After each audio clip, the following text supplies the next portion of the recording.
Hello, I'm here to talk about global warming.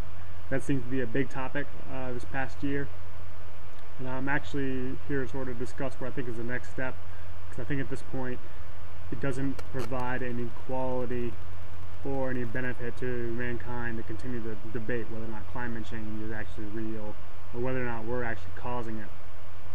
Pretty much, as a scientist, I can say that I believe that the globe is warming, but as a person, no one can definitively say that we're the ones causing it. But this is really a moot point because our day-to-day lives don't change because of this argument, and that's part of the problem. We need to change our behavior regardless of what the day-to-day observations are. Pretty much the majority of people in the world aren't scientists, so it's going to be difficult to prove to them because they still believe in the concept of proof and disproof, when in actuality the scientific world, there really is just supporting and non-supporting evidence for a given hypothesis. So given that the hypothesis is that the globe is warming, or given the hypothesis that we're causing it, you have to then provide data to prove or disprove that. And there's going to be equal amounts of data on either side of the argument because there is an equal amount of money on one side of the argument and an equal amount of energy on the other. And they pretty much just counterbalance each other. So like I said, I don't want to argue about global warming anymore. I want to move past it, because there's a few things I think we can all agree on, and I think we can change our behavior and hopefully change the outcome as a result. So the first thing, so there's three things. These are water quality, air quality, and land quality. These are pretty vague sort of headings, and so I'm going to talk a little bit more about that. I think that if you go and you look around in any urban stream environment, it's not very debatable whether or not there's degradation present. There's usually a lack of aquatic species, lack of fish, might be a few ducks. There's a prevalence of invasive species. If you talk to the local biologists, they'll tell you about all the different things that live in the streams that aren't supposed to. The plants often are also invasive, and just in general, it's not a good environment for things to be growing and living and thriving anyway. And I think further proof of that is, look at your kids standing next to you. Would you let your kids play in the average urban stream? No, of course not, because there's pollutants. There's oil runoff every time it rains, and the water from our roads enters the streams. There's high contents of fecal coliform bacteria because of all the organic matter that's ending up in our streams. There's lots of other very clear indicators that our streams are in dire circumstances. And since the water cycle is all entirely connected, we're essentially polluting what will eventually become our drinking water.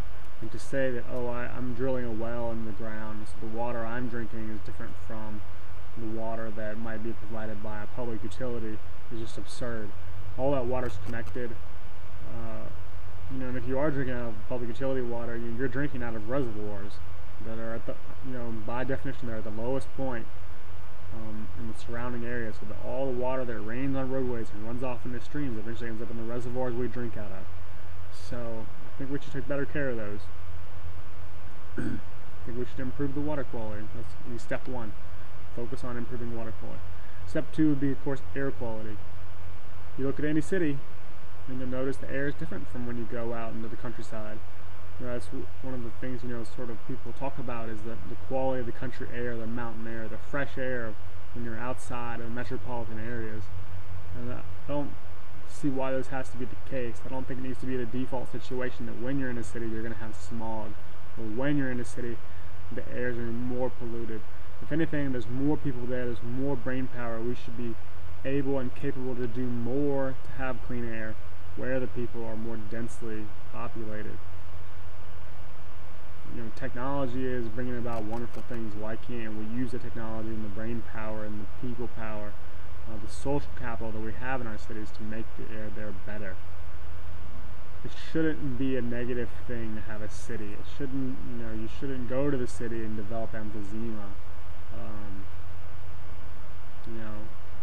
just shouldn't be the case. And I again don't think it's arguable whether or not the air in the country where there's less people is better than or worse than the air in the city where there's more people.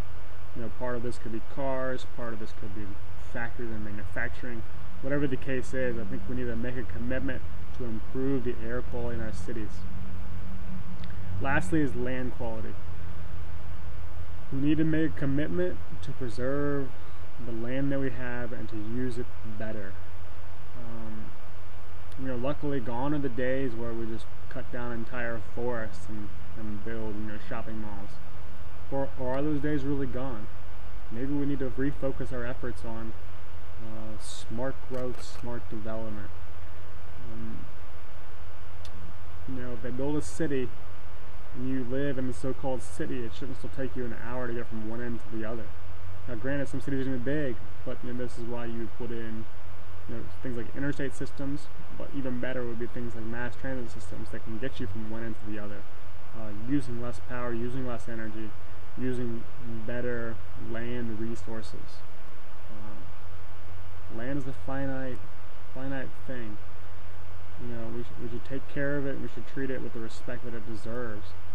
I don't think it's arguable if you drive down the road in a poor neighborhood and you see garbage everywhere. That's not something we want. But you know, as civilization grows, something's going to happen.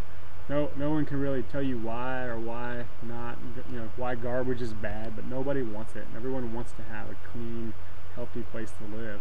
So why aren't we focusing on that? And I really think that honestly, if we can focus on these three things, water quality, air quality, and land quality, that you know, the environment as a whole will become better off. If we're causing the global warming, then these three things are ways that we could sort of reduce that. If we're not causing global warming and globe's going to warm either way, these three things will improve the quality of our environment regardless. There really is no downside. These are just three things we need to sort of focus our efforts on to really make where we're living better.